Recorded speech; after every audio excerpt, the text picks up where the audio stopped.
Sadyang napakabalan nating lahat sapagkat kasama na po natin ang ating magiging boses sa Senado, ang tagapagtanggol ng mga batang Maynila, ang number 39, palapakan po natin, Senadora Amy Marcos!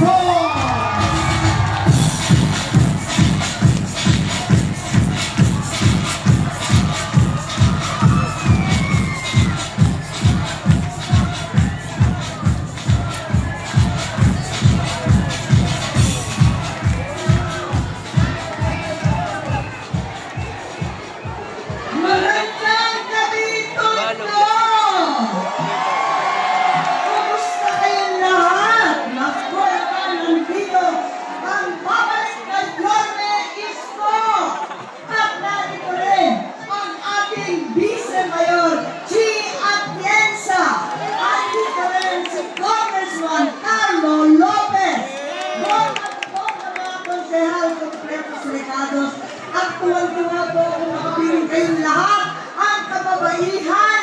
Happy Women's Month! Tayo. At titibay ng mga ali. Hindi natin tinag ng ulan, ng init, walang pakialam. Ano nga ang sabi? Ang malalakas na kababaihan katulad ni Chi. Todo-todo ang women empowerment. At anong pakialam ko na wala akong date? Basta marami akong katong para sa due date ng kuryente. Anong pakialam ko na walang ka-holding hands? Basta limpak-limpak ang aking cash on hand. O diba? Kayo talaga, puno sarkohan. Pero tunay na tunay, andyan ang ating women empowerment Women's Month. Nandito tayo sa Tondo kung saan unang sumiklab ang apoy ng himagsikan. Dito sa Tondo kung saan nagmula ang ating mga bayani, Andres Bonifacio, Emilio Jacinto, Raja Lacandula, Macario Sakay. Andito ang tapang, ang paninindigan, ang pakikisama at utang na loob. At ang ating modernong bayani ng Tondo, anak ng Maynila, ang babalik, Yorme Isko! Palakpakan natin. Tunay na kinatawan pagkat siya'y lumaban sa kahirapan at nagsumikap. Lumaban sa kamangmangan at nag-aral ng puspusan. Lumaban sa katiwalian at tanging natagumpay. Yan si Yorme.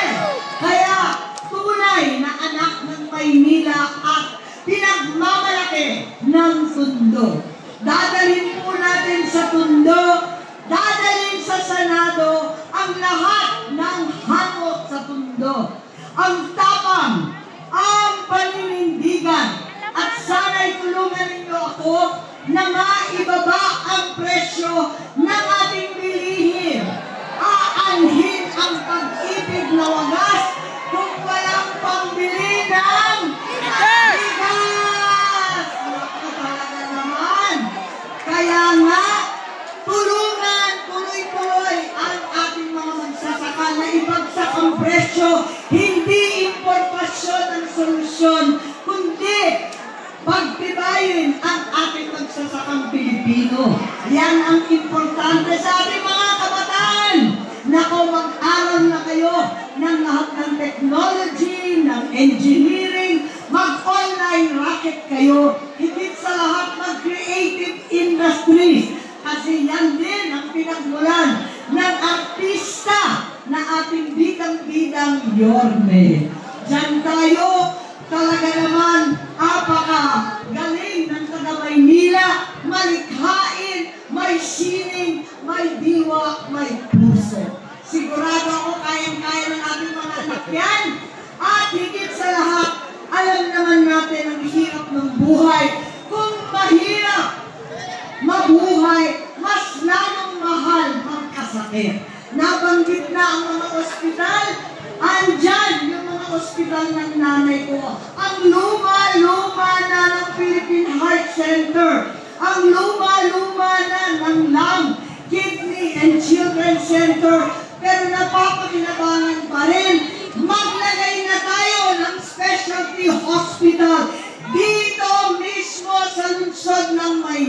wala. At yan ang sinasabi niya, zero balance sa mahihirap. Karapat dapat lamang deserve natin yan. Higit sa lahat ang pantawid sweldo para sa tunay na nangangailangan. Hindi ayuda, hindi limos, hindi bariya-bariya na palakasan at pinupolitika. Tulungan ang nangangailangan. Nagawa na natin po yung social pension para sa mahihirap na lolos at lolas. 1,000 kada buwan para sa gamot, pagkain at iba pa. Pinalawak na natin ang Centenarians Act dahil ilan lang naman ang makakaabot ng 100 taon. Kaya bigyan na natin 80 years old, 85, 90, 95, tatanggap ng regalo para sa taon-taon nilang pang-aalaga sa atin. Dapat lamang mahal natin ang ating mga lolo at lola. Higit sa lahat, sa kalulugang, mahal mabuhay, mahal magkasakit, mas lalong luho ang mamatay. Kaya libreng tinig po, may bago na akong panukala, pondohan na natin, nag-iiyakan na yung tao, namatayan na may problema pa, isang kukuha ng pambayad ng bibig. Ano ba naman ito? Palagay ko, ang pangarap ng Pilipino ng taga-Tondo ay simple at payak lamang na magkaroon ng sapat na pagkain sa hapagkainan, makapagtapos ng isang anak, may kahit papano may tahanang inuuwian. Napakasimple lang. Deserve po natin ang simple at payak na pangarap na yan. Deserve po natin ang the service sa syudad ng Maynila, the service sa Senado.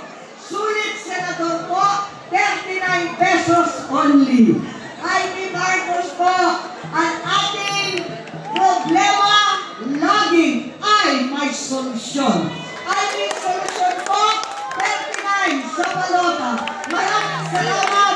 Mabuhay ang Tondo, mabuhay ang Maynila, mabuhay Sion.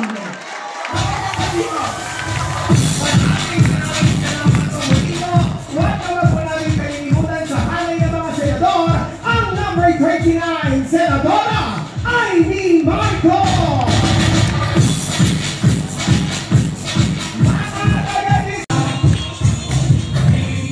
Diba, titira kayo ng 12? Tama naman. Titirahin nyo, 12, lista ninyo, di ba? O tanong, doon sa mga binoboto ninyo, nakita nyo na ba yung iba? Hindi pa. Tama, mali? Hindi nyo pa sila nakikita, binoboto nyo pa rin. Tama, mali?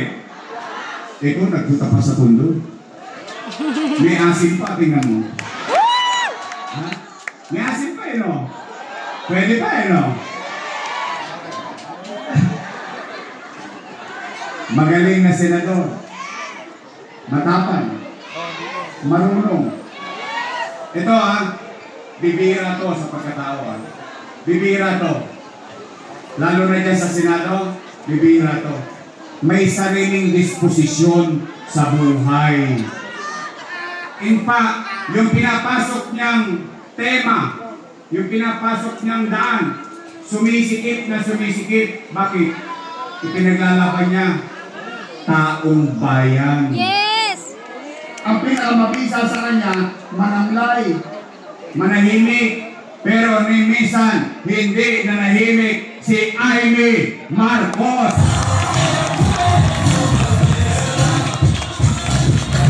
Kaya, mga taga-Tondo, total, 12 naman yung titirahin natin. Pwede ba?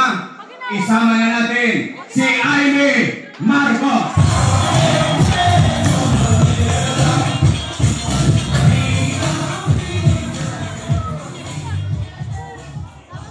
Nagkamali lang ko ng panahon. Kung inabot ko to, may kalalagyan sa akin. Charot. Nakatawa ko na kayo, mga tatay ko, mga tatay ko. So, kompleto na. Meron lang ako'y pakikiusap, yung si Senador Bongo. Bakit? Eh nakita ko, testigo ko buhay doon sa Malasakit Center eh. Ako mismo testigo eh. Kaya alam ko kung ano yung totoo eh. O yung isa pa, o si Congressman Rodante Marcoleta. Yung iba, saka ko na ilalagay. Pag binigyan na namin sa inyo yung 10 balot.